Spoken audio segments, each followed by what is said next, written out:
what was like the first couple of months like? Looking back on it now, compared, do you have any idea you're going to be here so long, or?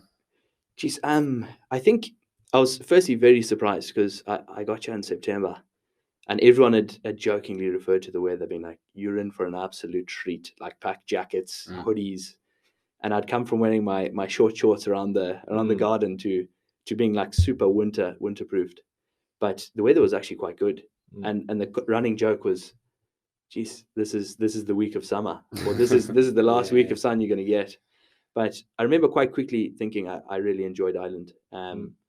Obviously, the first few nights I didn't know where to go, so I ended up going to the likes of Temple Bar and absolutely blowing the budget Yeah. on 12 euro pints. But once I started meeting people in the course and going out, it became quite obvious that you're starting to set up a network. And I really enjoyed Irish law. It's very good law compared to a lot of other jurisdictions. Okay. So I mean that definitely was the pull. And I mean in my head I also thought there's no need to be studying Irish law if I'm going to go and practice in another country. And Yeah. the most obvious thing is to use it here. So I suppose that was the original thought. So you went in, you did your FE1s or whatever, and are you working as a solicitor now, or? No, so I'm a qualified barrister. So okay. So working in crime and civil law. Wow.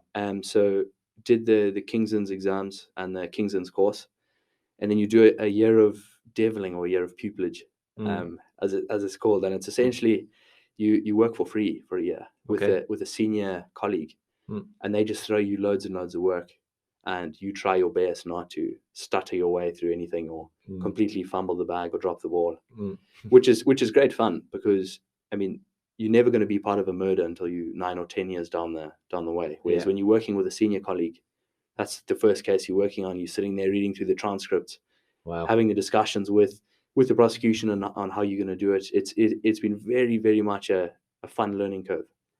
But you do learn to have a thick skin because like you so often go into court and you have no instructions or any idea of what you're supposed to be saying, and you're just trying to do it on the fly.